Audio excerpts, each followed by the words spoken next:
Imaginez, vous êtes allongé dans l'herbe et vous êtes en train de contempler la voûte céleste. Pas seulement avec vos yeux, mais avec un télescope qui peut tout voir. Mais surtout, qui peut voir dans les ondes radio les plus froides, au-delà des étoiles, au-delà des galaxies, et même au-delà de la poussière cosmique. Ce que vous captez avec votre télescope, c'est la plus vieille lumière de l'univers. Une lumière si ancienne qu'elle a voyagé pendant 13,8 milliards d'années pour arriver jusqu'à nous. Une lumière qui a été émise quand l'univers n'avait que 380 000 ans. Cette lumière, c'est ce qu'on appelle aujourd'hui le fond diffus cosmologique, le Cosmic Microwave Background, ou CMB, un rayonnement fossile qui enveloppe tout l'univers. La preuve que le Big Bang a bien eu lieu et qui nous raconte comment tout a commencé. Mais ce fond a une particularité, il n'est pas homogène. Mais ça, les cosmologistes s'y attendaient. Ils s'attendaient à y retrouver des minuscules irrégularités, de légères variations de température, des bosses, des creux. Un peu comme les rides d'un lac parfaitement calme.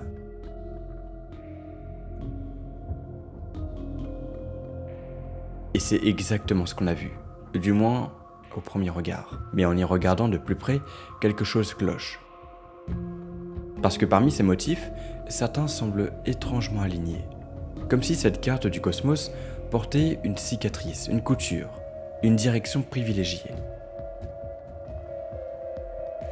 Une anomalie qui ne devrait pas exister et qui a été surnommée, avec un brin de provocation, l'axe du mal.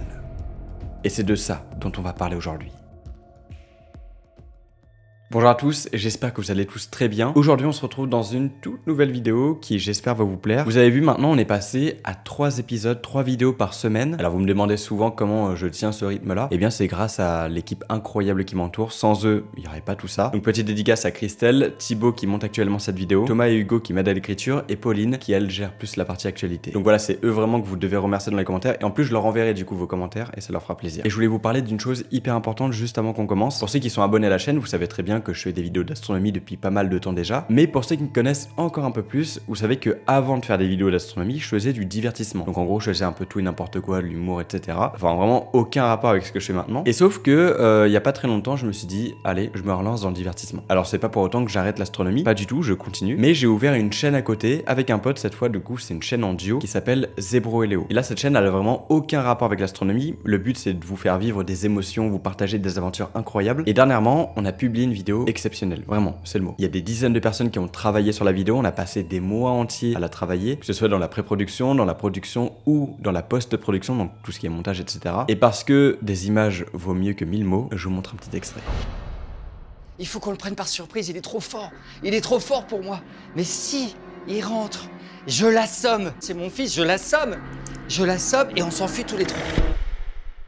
J'espère de tout cœur que cette vidéo va vous plaire, si jamais vous allez la voir. Et merci infiniment à tous ceux qui iront me suivre là-bas. Et voilà, petit disclaimer, encore une fois, aucun rapport avec l'astronomie, c'est vraiment un peu une autre personnalité que je montre, un peu la phase un peu humoristique que j'ai, que je peux pas trop montrer dans les vidéos d'astronomie parce que le thème c'est pas trop la manière dont je présentais ces vidéos-là. Donc c'est pour ça que vous allez voir vraiment une grosse différence, comme si j'étais pas du tout la même personne. Mais c'est normal, mais je trouve ça très drôle. Trop hâte de voir vos avis en commentaire, la vidéo s'affiche ici, la chaîne c'est Zebro et Léo. Voilà, merci à ceux qui iront voir. Et pour la partie un peu plus astronomique, s'il y en a qui veulent voir les vidéos en avant-première, parfois une semaine avant, eh bien vous pouvez rejoindre la chaîne. Il y a le QR code ici, lien en description ou en commentaire épinglé. Sinon, si vous êtes sur ordinateur, vous pouvez cliquer sur le bouton rejoindre sur ma chaîne. Et vous pouvez profiter aussi de plein d'autres avantages, comme par exemple être mis en avant dans les commentaires, ce qui me permet à moi de vous voir plus facilement et de vous répondre plus facilement. Et si jamais, là c'est du coup la version un peu gratuite, vous pouvez voir aussi des vidéos un jour en avant-première, mais sur Spotify, sur mon podcast Mystère Étoile. Il y a le QR code ici pour ceux qui le souhaitent. Sur ce, je pense que j'ai bien parlé déjà et on est parti.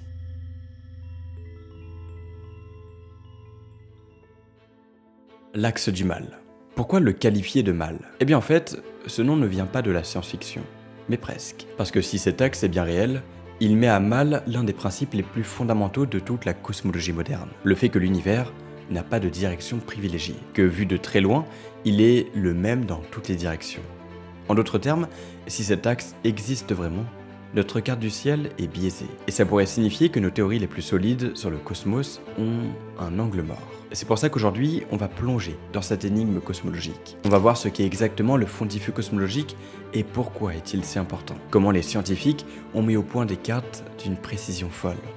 Comment, au détour de l'analyse, ils ont découvert cet alignement suspect. Mais surtout, pourquoi cette découverte est potentiellement explosive pour notre compréhension de l'univers. Parce que parfois, dans l'histoire des sciences, une toute petite anomalie peut déclencher une révolution entière. Et l'axe du mal pourrait bien être l'un de ces grains de sable, capable de gripper la mécanique du cosmos.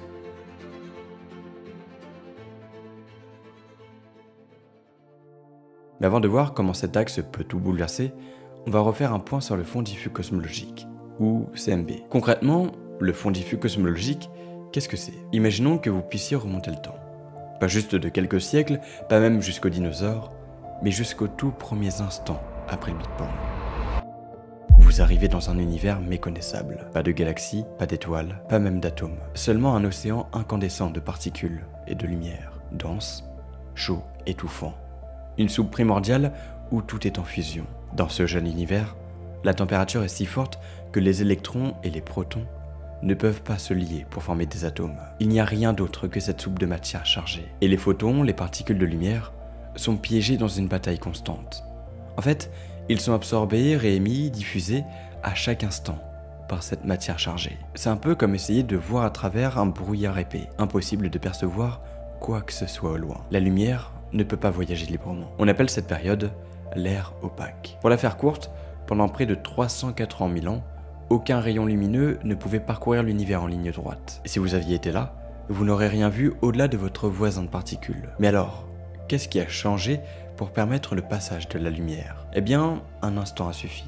Et pas n'importe lequel. L'instant de libération de la lumière.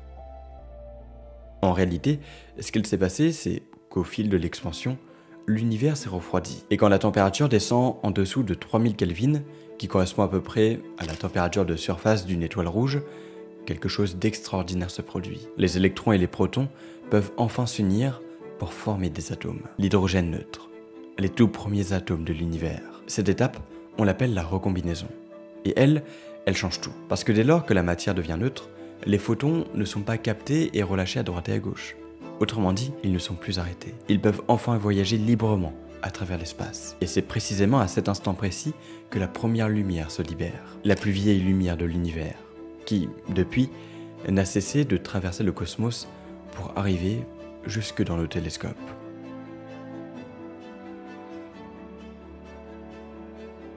Mais quand et comment on a fait pour la détecter exactement? Eh bien, pour ça, il faut faire un petit bond dans le temps. Rendez-vous dans les années 1960.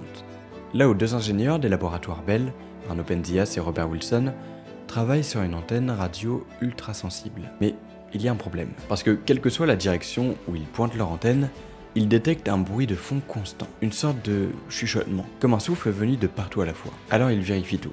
Les instruments, les interférences, ça va jusqu'aux pigeons qui nichent dans l'antenne. Rien n'est laissé au hasard, mais rien n'y fait. Le signal persiste. Ils viennent, sans le savoir, de détecter l'écho du Big Bang, le fond diffus cosmologique. Une découverte qui leur vaudra d'ailleurs le prix Nobel des années plus tard. Mais je tiens à souligner quelque chose d'important. Inutile de vous faire des torticolis pour essayer de voir cette photo fossile de l'univers jeune, ni même d'acheter des télescopes amateurs à des prix exorbitants. Non, rien de tout ça n'est important. Et vous savez pourquoi? Eh bien tout simplement parce que le CMB n'est pas une lumière visible. C'est en fait un rayonnement micro-ondes qui est froid aujourd'hui, à peine 2,7 degrés au-dessus du zéro absolu. Et ce rayonnement de micro-ondes, il remplit tout l'univers. Où que vous regardiez dans le ciel, vous le verrez. Il est quasiment parfaitement uniforme. Mais pourquoi pas parfaitement uniforme? Eh bien parce qu'il y a de minuscules variations de température. Des différences de l'ordre d'une dizaine de millionièmes de degrés. Et ce sont précisément ces variations qui nous intéressent. Parce que ces variations sont les semences de tout ce que nous voyons aujourd'hui. Les galaxies, les amas de galaxies, les vides cosmiques, tout est né de ces petites fluctuations dans la densité de matière. Pour les mesurer, il a fallu envoyer dans l'espace des instruments d'une précision inouïe. Kobe dans les années 90, WMAP dans les années 2000, et enfin Planck en 2009. Mais vous inquiétez pas, on verra ces instruments un peu plus tard. Grâce à eux, nous avons dressé la carte la plus précise jamais réalisée du jeune univers. Une photographie de l'univers bébé, 380 000 ans après sa naissance. Et c'est d'ailleurs là que l'histoire devient étrange. La carte montre bien les petites tâches attendues, mais à grande échelle, elle révèle aussi des motifs. Des zones qui semblent alignées les unes avec les autres. Comme si la tapisserie cosmique avait une direction préférée.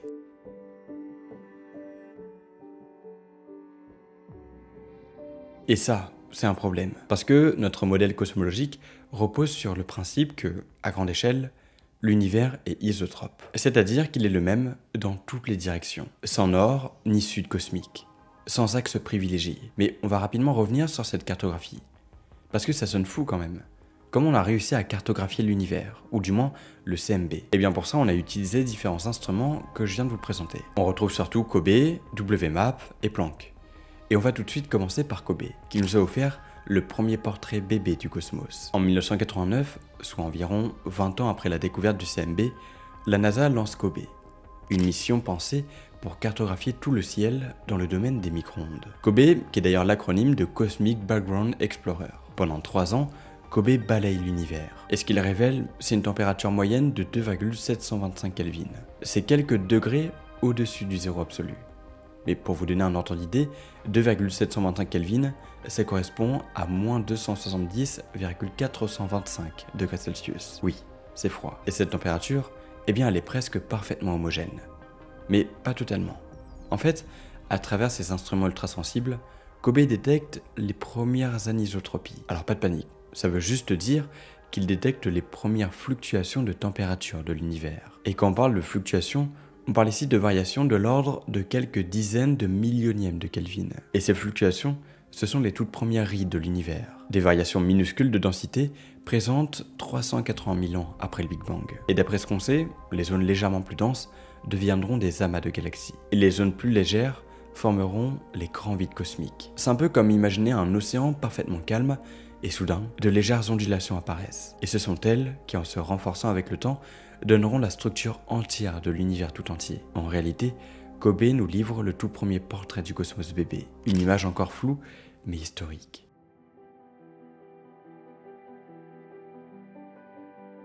Mais maintenant, on va venir augmenter cette définition. Et bien pour ça, on va aller voir un nouveau projet complètement fou, le projet WMAP, pour Wilkinson Microwave Anisotropy Probe. Il est lancé en 2001 avec un objectif clé, obtenir une carte bien plus détaillée. Parce que là où COBE avait une résolution comparable à une photo en gros pixels, WMAP offre une netteté 10 fois meilleure. Pendant 9 années complètes, WMAP observe sans relâche.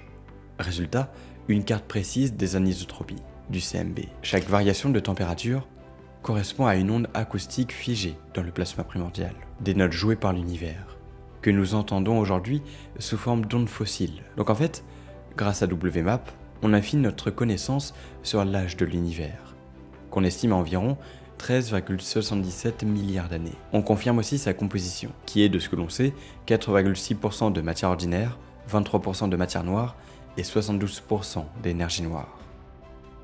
Et enfin, on arrive à poser une forme à l'univers, en lui attribuant une géométrie quasi plate. Mais surtout, WMAP permet une analyse multipolaire. On décompose le ciel en grandes et petites échelles angulaires, et certaines anomalies ressortent. Des alignements étranges, une symétrie pas tout à fait comme prévu. Alors, on aurait pu s'arrêter là. On a des confirmations de certaines spéculations qui étaient infondées. Donc tout est pour le mieux. Mais on est allé encore plus loin. Alors comment c'est possible? Comment on a fait? Eh bien pour le savoir, il va falloir pousser notre technologie et notre savoir à son paroxysme. Direction la version ultime. Direction le projet Planck.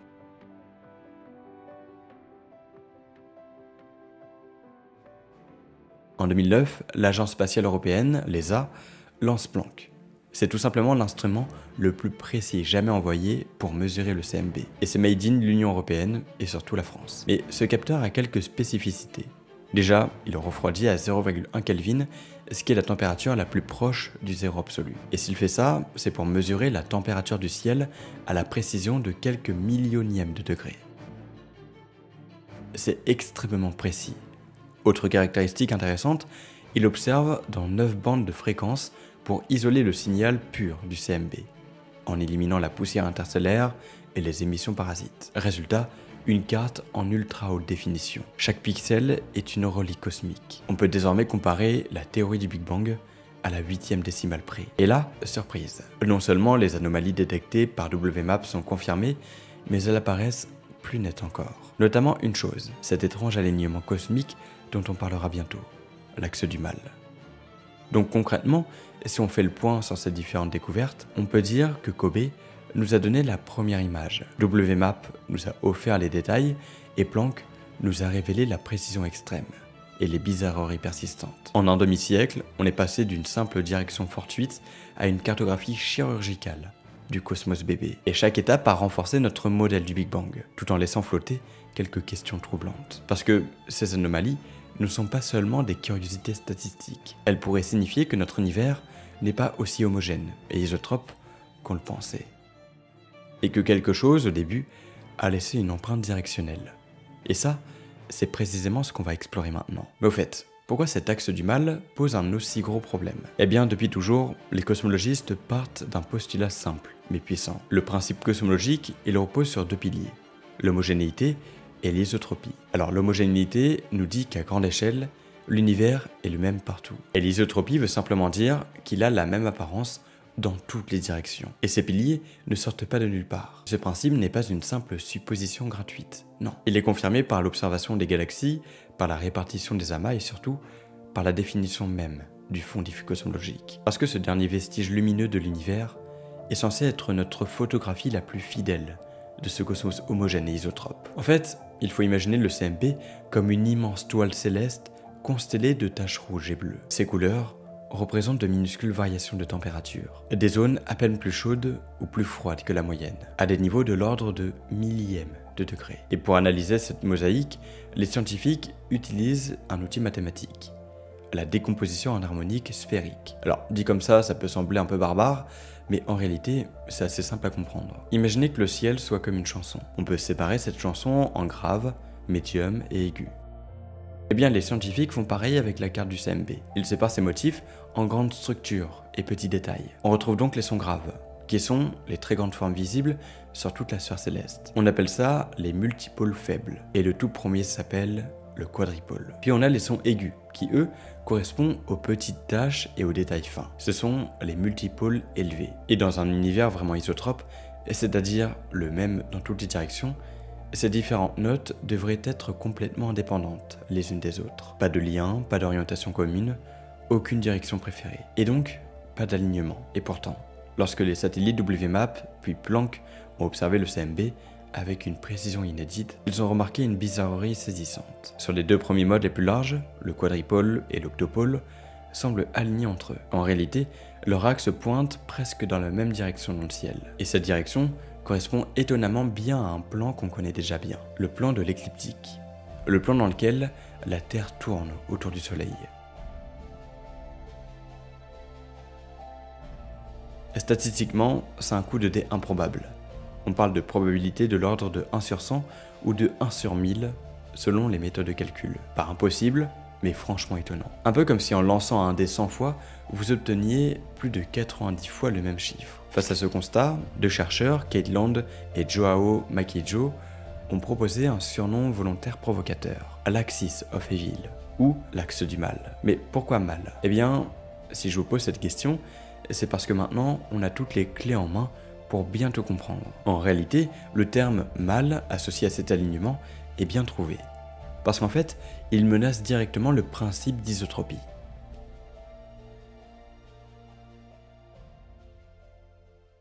Eh bien oui, s'il existe une direction cosmique privilégiée, alors notre conception actuelle du Big Bang n'est plus parfaitement valide. Ça remettrait en question toute la base théorique de la cosmologie moderne, qui repose sur l'idée que nous occupons pas de position spéciale dans l'univers. Mais les chercheurs prennent leur temps, ils sont très prudents, notamment pour éviter au maximum les erreurs de précipitation. Parce qu'avant de remettre en cause toute la cosmologie, il faut envisager les explications plus banales. Ça peut être un biais instrumental, comme un mauvais calibrage des différents télescopes. Ça peut aussi être une contamination solaire, qui serait directement issue de la poussière du système solaire, et qui pourrait créer une fausse signature, ou même encore plus largement, une pollution galactique. Peut-être que c'est directement la Voie lactée, avec ses nuages de poussière et ses émissions radio qui pourraient biaiser la mesure. Le problème, c'est que même avoir nettoyé les données avec des méthodes sophistiquées, même après avoir utilisé différentes fréquences d'observation pour isoler le CMB pur, l'alignement persiste. Planck par exemple,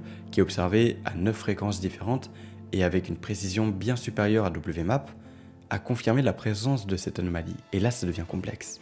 Parce que si l'alignement n'est pas dû à un problème local, c'est qu'il doit avoir une origine cosmique. Et là, les hypothèses deviennent vertigineuses. Des hypothèses qui partent dans tous les sens, qui contredisent tout voit le jour. Mais à force de travailler dessus, les chercheurs ont réuni toutes les théories existantes sous 3 hypothèses, plus larges. La première, c'est l'inflation anisotrope. Mais de quoi on parle quand on parle d'inflation exactement? Alors c'est quelque chose que j'ai déjà abordé sur la chaîne, mais pour ceux qui ne verraient pas du tout de quoi je parle, l'inflation, c'est cette phase d'expansion fulgurante juste après le Big Bang, qui pourrait ne pas avoir été parfaitement uniforme. Eh bien oui, certaines directions auraient été légèrement favorisées, laissant une empreinte sur le CMB. La deuxième théorie principale, c'est la topologie non triviale de l'univers. En gros, si l'espace est courbé ou replié sur lui-même, comme dans une certaine géométrie exotique, eh bien ça pourrait imposer une structure directionnelle au cosmos. Et enfin, on a l'hypothèse de l'interaction avec un autre univers. Ouais, vous avez bien entendu. Dans certains modèles de multivers, notre univers aurait pu entrer en collision avec un autre dans ses premiers instants. Et ça, ce n'est pas anodin. Parce que ce serait cette rencontre qui aurait laissé une cicatrice directionnelle visible encore aujourd'hui. Mais pourquoi c'est si dérangeant? Eh bien en fait, l'alignement du quadripôle et de l'octopôle est une sorte d'épine dans le pied de la cosmologie moderne. Ce n'est pas seulement une anomalie statistique, c'est potentiellement un indice que le cosmos n'est pas aussi simple et symétrique qu'on le croyait. Et ça revient à dire que quelque part, l'univers possède une mémoire de direction. Depuis ses tout débuts, un axe cosmique, une boussole gravée dans le fond même de l'espace-temps. Et si c'est vrai, alors l'histoire du Big Bang pourrait devoir être réécrite, du moins dans ses premières lignes.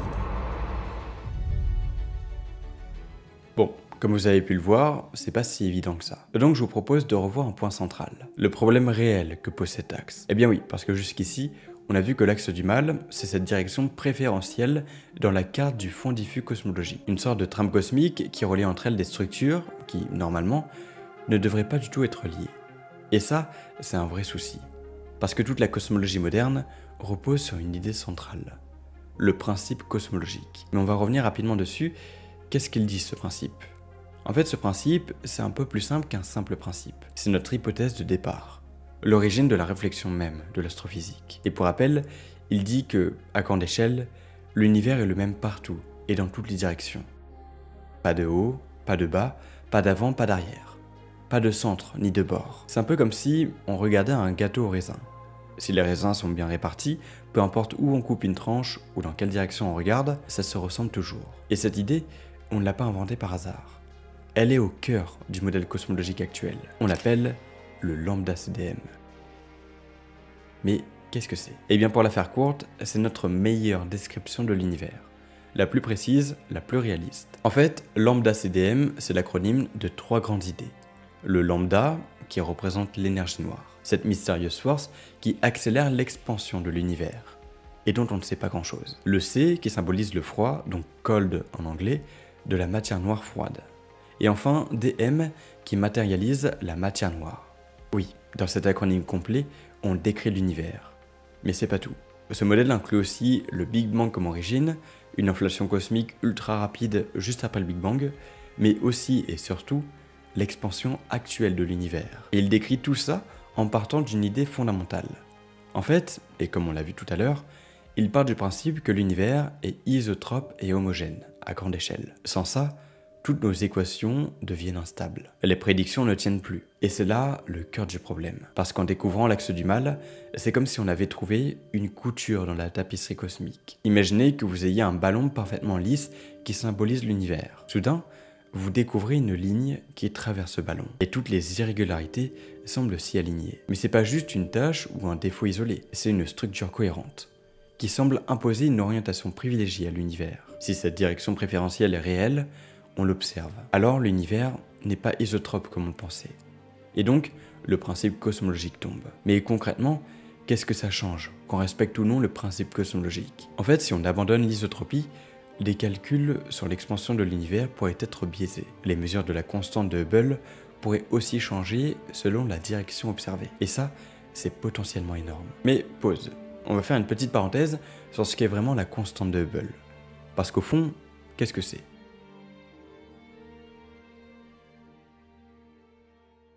Eh bien, c'est tout simplement ce chiffre qui décrit à quelle vitesse l'univers est en expansion. C'est une des valeurs fondamentales de la cosmologie. Elle permet de calculer l'âge de l'univers, les distances entre galaxies, ou encore l'évolution du cosmos dans le temps. Et voilà, si l'univers est vraiment isotrope, alors la constante de Hubble doit être la même partout, peu importe dans quelle direction on regarde. Le tissu de l'espace devrait s'étirer à la même vitesse, mais si l'axe du mal reflète une anisotropie cosmique réelle, alors ça change tout. Et ça voudrait dire que l'expansion de l'univers ne se fait pas à la même vitesse dans toutes les directions. Il existe peut-être un gradient d'expansion, une sorte de préférence directionnelle inscrite dans l'espace-temps lui-même. Autrement dit, dans une direction, l'espace pourrait s'étirer un peu plus vite, dans une autre, un peu moins. Et ça, on pourrait le détecter en mesurant la constante de Hubble dans différentes directions du ciel. Certains travaux ont d'ailleurs commencé à explorer cette piste, en analysant les supernovas et les galaxies proches selon leur position dans le ciel. Et si ces variations directionnelles sont confirmées, même très faibles, elles pourraient être le chaînon manquant entre les anomalies du CMB et les tensions actuelles sur la constante de Hubble, comme celle entre les mesures locales et celles issues du fond diffus. Mais bref, fin de la petite parenthèse. Retournons voir ce qui change concrètement si on abandonne l'isotropie. On a vu que ça pourrait changer notre façon de calculer l'expansion de l'univers. Mais ça implique aussi autre chose. En réalité, certaines prédictions de l'inflation cosmique devront être réécrites. C'est un peu comme si on avait construit tout un modèle météorologique, en supposant que la Terre était plate. Si la base est fausse, même si tout marche, tôt ou tard, on se heurte à une erreur fondamentale. Mais ça ne s'arrête pas là. Et non, parce qu'en plus de tout ça, l'axe du mal n'est pas la seule anomalie observée dans le fond diffus cosmologique. Pour la faire courte, on a aussi remarqué la faible amplitude du quadripôle, qui sont les très grandes structures du CMB qui sont moins marquées que prévu, et aussi une asymétrie nord-sud. En gros, le ciel semble statistiquement différent en fonction d'où on regarde, donc vers l'hémisphère nord ou sud galactique. Et bizarrement, plusieurs de ces anomalies semblent pointer dans la même direction que l'axe du mal. C'est comme si on trouvait plusieurs indices sur une scène de crime, et que tous désignaient le même suspect. Mais alors, accident ou nouvelle physique? Et bien face à cette bizarrerie, il y a deux camps. Les prudents qui pensent que c'est sûrement une coïncidence statistique, ou un biais de mesure, qu'on finira un jour par expliquer. Et les audacieux, ceux qui remettent en cause le modèle standard car démontré incomplet. Et c'est exactement là qu'on en est aujourd'hui. Parce que si l'axe du mal résiste aux vérifications, ça veut dire qu'il faut peut-être réécrire une partie de la cosmologie. Et ça, c'est énorme. Si énorme que certains scientifiques ont proposé des explications complètement hors du commun pour tenter d'expliquer cette direction cosmique. Des idées qui vont du résidu technique à la révolution complète de notre compréhension de l'univers.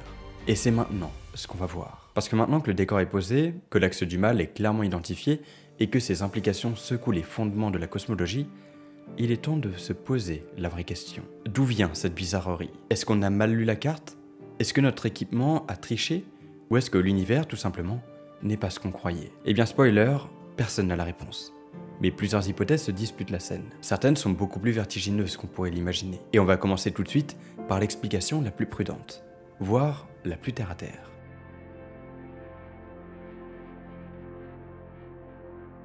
Et si cette direction étrange, c'était juste un artefact, un défaut dans le ou les instruments utilisés, un résidu de traitement numérique, un problème de calibration des capteurs, ou de soustraction imparfaite des parasites? Eh bien oui, il faut se rappeler que le fond diffus cosmologique, ce n'est pas une simple photo. C'est une image construite à partir de données brutes captées sur plusieurs années par des satellites comme WMAP ou Planck. Et sur cette image, il faut retirer tout ce qui n'est pas cosmique. Et croyez-moi, il y en a beaucoup. Déjà, il faut enlever le rayonnement de notre propre galaxie, la Voie lactée, et les émissions radio des étoiles proches. En plus de ça, il faut retirer le bruit de fond des détecteurs, et même le mouvement de notre système solaire qui ajoute un léger effet Doppler. Comme vous pouvez vous en douter, ce nettoyage est extrêmement complexe. Alors peut-être qu'en retirant toutes ces nuisances, on a aussi, sans le vouloir, introduit une direction fantôme. Mais voilà le problème. Cette anomalie a été repérée par plusieurs satellites. Elle persiste malgré différentes méthodes de traitement, et elle semble corrélée à d'autres anomalies du ciel cosmique. Donc, si c'est un artefact sacrément robuste. Et sans transition, on passe à la deuxième piste d'explication de cette direction. Et pour l'entrevoir, on va se poser une question assez surprenante. Et si l'axe du mal ne venait pas du cosmos, mais de nous? Peut-être qu'il ne s'agit pas d'un problème d'instrument, mais d'un effet local dû à la position ou au mouvement de la Terre ou du Soleil, ou même de notre amas de galaxies. Alors oui, c'est fou, Mais bougez pas, vous allez comprendre. Par exemple, on sait que notre système solaire file à plus de 600 km par seconde à travers le cosmos. Ce mouvement crée un déplacement Doppler, qui rend une partie du ciel légèrement plus chaude que l'autre. C'est le dipôle du fond diffus. Mais certains chercheurs vont encore plus loin, en se demandant si ce mouvement ne pourrait pas aussi déformer subtilement les motifs à plus grande échelle, ou si notre environnement local, comme le superamas de Laniakea, une gigantesque structure gravitationnelle, pourrait influencer la façon dont on perçoit les anisotropies du CMB. Mais là encore, les calculs ont déjà pris ces effets en compte, et ils ne suffisent pas à expliquer les alignements précis qu'on observe. Donc, s'il joue un rôle, il semble mineur. Bon, 2 pistes, 2 échecs. Mais du coup, et si c'était la naissance d'une nouvelle physique? Et c'est là que ça devient fascinant. Certains chercheurs commencent à se dire, et si l'axe du mal n'était pas une erreur, mais un signal, le reflet d'une véritable structure du cosmos, que notre modèle lambda CDM ne peut pas encore expliquer. Et là, c'est un mélange chaotique d'hypothèses pour tenter d'à nouveau tout réexpliquer, en prenant en compte une certaine directionnalité de l'univers. Bon, alors il y en a vraiment un petit paquet, donc j'ai sélectionné les 3 meilleurs et les plus discutés pour vous les présenter. Et on va commencer tout de suite par la première hypothèse, celle de l'univers Bianchi, celle du cosmos tordu. Alors en fait, dans les années 70, on a étudié une famille de solutions aux équations d'Einstein, les modèles de Bianchi. Ces modèles représentent en fait des univers anisotropes, où l'espace n'est pas identique dans toutes les directions. Dans ce cadre, le cosmos pourrait s'être développé avec une torsion, ou une rotation résiduelle depuis sa naissance. Et c'est cette torsion qui aurait pu laisser une empreinte orientée dans le fond diffus. Certains modèles de Bianchi arrivent même à reproduire des motifs similaires à l'axe du mal. Mais souvent, ils prédisent aussi d'autres effets qu'on ne voit pas, ce qui les rend compatibles partiellement, mais pas totalement. Autre hypothèse encore plus spéculative, et si l'axe du mal était une cicatrice d'avant-inflation, ou même la trace d'une interaction avec un autre univers. Dans certaines versions du multivers, notre univers serait une bulle parmi d'autres. Et si 2 bulles entraient en contact, ça pourrait créer une déformation locale du tissu de l'espace-temps, laissant une empreinte directionnelle dans le CMB, une sorte de choc cosmique, comme 2 gouttes d'eau qui se heurtent dans un océan d'univers. Évidemment, ce genre d'idée est très difficile à tester, mais elle est prise au sérieux par certains cosmologistes, parce qu'elle ouvre une fenêtre sur la physique de l'avant-Big Bang. Et enfin, dernière idée, et si l'univers avait une géométrie globale, légèrement déformée, pas parfaitement plate ou sphérique, mais avec une courbure subtile, ou une structure topologique exotique, une sorte d'espace-temps cristallin ou pavé avec une symétrie cachée à très grande échelle. Ces modèles sont encore théoriques, mais certains d'entre eux peuvent effectivement produire des anisotropies alignées, comme l'axe du mal. Bon, en gros, et avant de passer à autre chose, il faut retenir que l'axe du mal nous met dos à mur, ou plutôt dos à 2 murs, parce qu'en réalité, il pose un dilemme cosmique incommensurable. Si l'axe du mal est un artefact, on a juste mal mesuré. Si c'est un effet local, notre point de vue est biaisé. Et si c'est réel, notre vision du cosmos doit changer. Et c'est là qu'on touche aux limites de notre science actuelle. Parce qu'aucune des hypothèses ne permet pour l'instant de tout expliquer sans introduire de nouveaux mystères.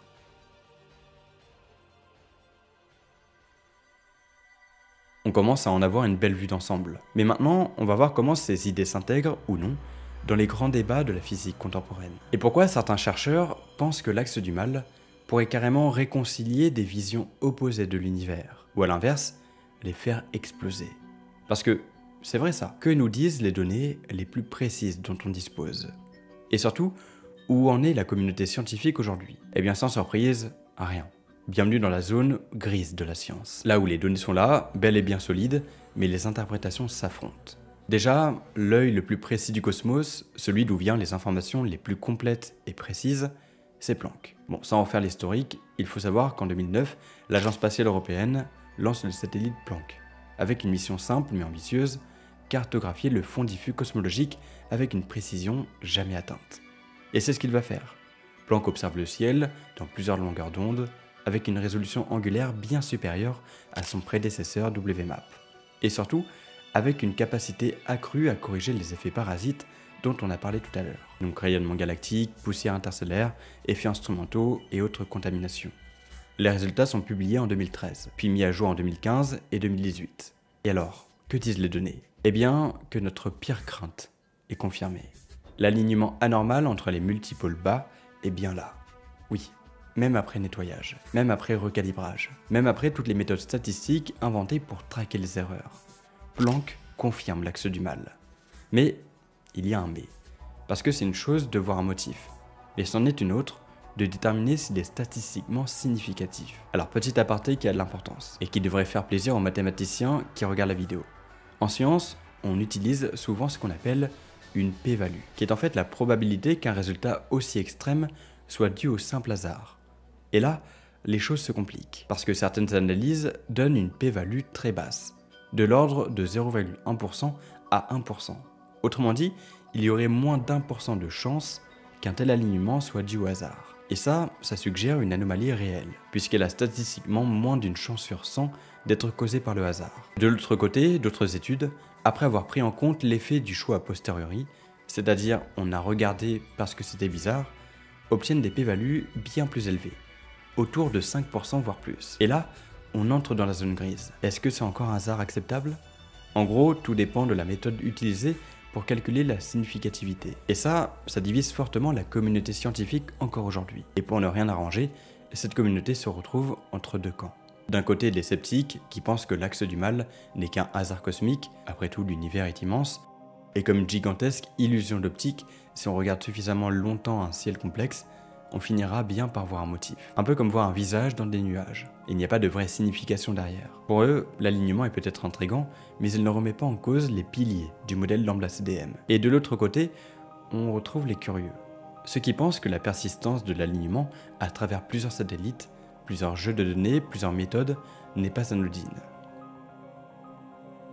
D'autant plus que cet axe est corrélé à d'autres anomalies du fond diffus, dont on a déjà parlé, comme la faible amplitude du quadripôle, ou encore l'asymétrie nord-sud. Et là, on commence à se dire, et si ces anomalies n'étaient pas indépendantes? Et si elles étaient les différentes facettes d'un même phénomène sous-jacent? Parce que oui, ce qui rend l'affaire encore plus sérieuse, c'est que ces anomalies ont été détectées à la fois par WMAP et Planck, avec des instruments différents à des époques différentes, mais qui arrivent à des résultats convergents. Et ça, en science, c'est un argument de poids.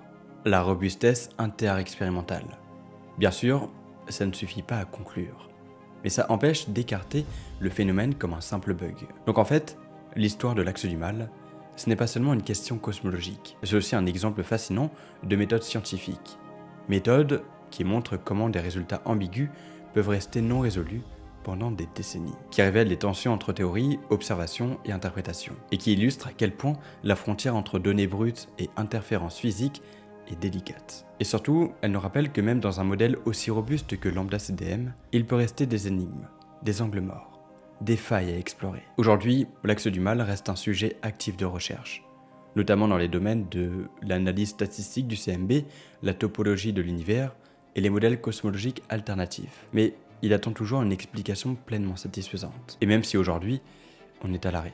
On va maintenant voir comment cette anomalie pourrait influencer la cosmologie du futur, et peut-être même remettre en question notre idée de ce qu'est l'espace et le temps.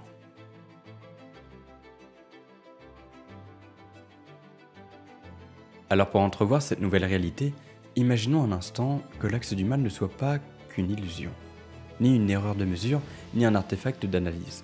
Imaginons qu'il soit réel, que l'univers contienne une direction préférée inscrite dans sa structure la plus fondamentale. Eh bien, ce n'est pas juste une curiosité cosmique, ce serait une révolution conceptuelle. Parce qu'on a vu le principe cosmologique, qui soutient tout l'édifice de la cosmologie moderne, qui affirme que l'univers est isotrope, donc le même dans toutes les directions, et homogène, c'est-à-dire le même en tout point, et ce à grande échelle. Mais ce principe qui rend les équations cosmologiques résolubles, c'est lui qui justifie l'usage du modèle standard Lambda-CDM. Et c'est lui qui permet de modéliser le Big Bang, l'inflation, l'évolution des galaxies, l'expansion, etc. Mais s'il existe une direction cosmique privilégiée, alors ce principe ne tient plus. Et avec lui, ce sont des pans entiers de notre compréhension du cosmos qu'il faudrait reconsidérer. Mais quoi exactement? Eh bien par exemple, ça pourrait remettre en question la manière dont s'est déroulée l'inflation primordiale. Cette phase ultra rapide d'expansion censée lisser et isotropiser l'univers peu après le Big Bang. Un axe inscrit dans le fond diffus qui pourrait indiquer que cette inflation n'a pas été parfaitement uniforme et qu'elle a été influencée par des conditions initiales asymétriques, ou même par un environnement plus vaste, comme un multivers. Et puis, il y a la topologie de l'univers lui-même, sa forme globale. S'il existe un axe, une direction cosmique fondamentale, ça pourrait suggérer que l'univers n'est pas infini, et qu'il a une structure plus complexe, tore, cylindre, une sorte d'univers vrillé. Ce sont des idées surprenantes aujourd'hui, mais elles pourraient gagner en crédibilité si cet alignement se confirmait. Mais c'est pas tout, parce que sur le plan de la philosophie aussi, il y a un impact, l'écho plus profond, presque métaphysique. Parce que si l'univers possède une orientation inscrite dans son tissu, alors ça veut dire que le cosmos n'est pas parfaitement neutre, qu'il a une forme, une direction, peut-être même une flèche d'existence. Un peu comme si, au-delà de la matière, de l'énergie et des lois physiques, il y avait une géométrie de sens. Ce n'est pas encore de la science, mais c'est plus tout à fait de la spéculation. Et c'est peut-être ça la vraie question de l'axe du mal. En réalité, ce genre d'anomalie serait un rappel puissant que notre vision de l'univers est encore incomplète. Que derrière la carte bien propre du modèle standard, il reste des zones d'ombre, des détails en marge, des bizarreries qui n'entrent pas dans les cases. Et c'est souvent là, dans les anomalies, que naissent les vraies avancées. Alors pour l'instant, l'axe du mal reste un mystère. Alors ok pour l'instant, mais pour demain, qu'est-ce qui est prévu? Eh bien, de nouvelles missions arrivent. Des instruments comme Lightbird ou CMBS-4. Alors pour faire simple, Lightbird, c'est une mission spatiale menée par la JAXA, l'agence spatiale japonaise, avec la participation de l'ESA et d'autres partenaires internationaux prévus pour les années 2030. Son but est de mesurer avec une sensibilité extrême la polarisation du fond diffus cosmologique, en particulier les modes en B, qui sont des motifs en tourbillon dans la lumière fossile. En réalité, ces motifs peuvent être la signature d'ondes gravitationnelles primordiales produites pendant l'inflation. Mais du coup, quel lien avec l'axe du mal?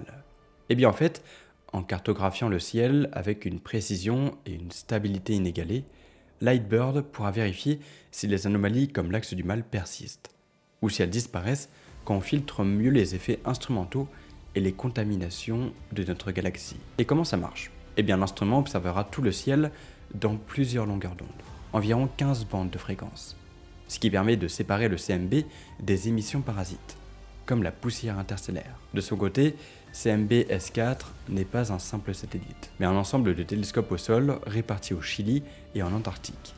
Et leur but est de cartographier le CMB avec une précision incroyable, en particulier sur les petites échelles, là où se nichent les détails fins de la structure de l'univers.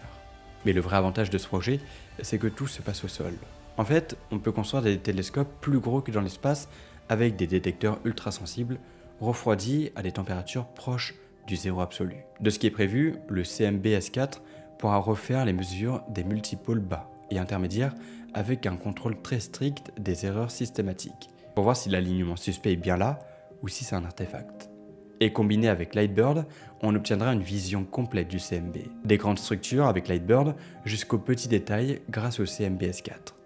Et c'est ça qu'il faut retenir, c'est que ces deux projets sont complémentaires. Là où Lightbird permet d'avoir une vue depuis l'espace stable, sans interférence atmosphérique, idéale pour les grandes échelles et la polarisation, eh bien le CMB-S4 va permettre la vue ultra précise depuis la Terre, parfaite pour les petites échelles et la haute résolution. Ensemble, ils pourraient donner la réponse définitive, trancher sur cette question fondamentale. L'axe du mal est-il un vrai indice que notre univers a une orientation privilégiée, ou juste un caprice statistique amplifié par nos instruments actuels? Et nous, en attendant, on garde les yeux tournés vers le ciel, car parfois, une simple direction dans l'espace peut contenir une énigme plus grande que le cosmos lui-même.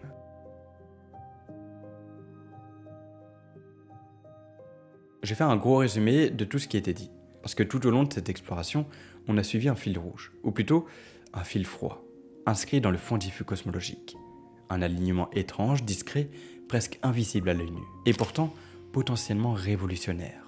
On l'a surnommé l'axe du mal, à la fois pour son aspect menaçant et pour l'embarras qu'il provoque dans les équations. Au départ, il ne s'agissait que d'une bande colorée dans une carte du ciel, de faibles différences de température mesurées à des milliards d'années-lumière. Mais en les analysant, on a découvert une direction préférée, un alignement inattendu, une structure cachée dans ce qui est censé être parfaitement aléatoire. Et si c'était réel? Et si l'univers portait en lui, depuis ses tout premiers instants, une trace résiduelle, un ordre ancien, un chuchotement oublié de sa naissance? Ce que révèle l'axe du mal, ce n'est pas seulement une anomalie technique, c'est une invitation.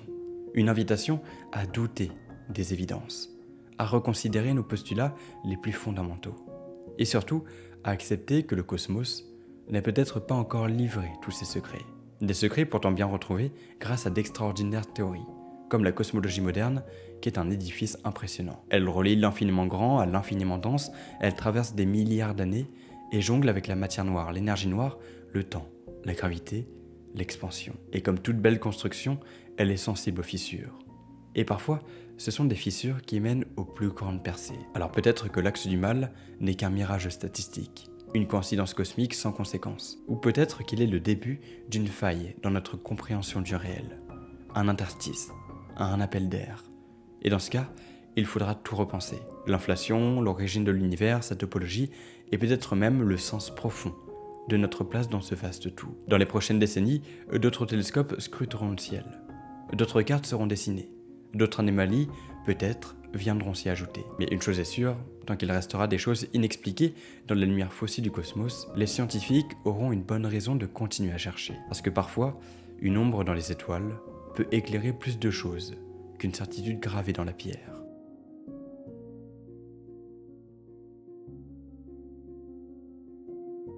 Je vous mets la vidéo ici qu'on a sortie sur ma chaîne Divertissement avec Léo. J'espère qu'elle vous plaira, n'hésitez pas à aller voir ça. Sinon, si vous souhaitez rester dans un cadre totalement astronomique, je vous mets une playlist ici que vous pouvez lancer sans prise de tête et vous allez forcément tomber sur un sujet qui vous intéresse. Merci beaucoup, c'était Zebrolos, à bientôt.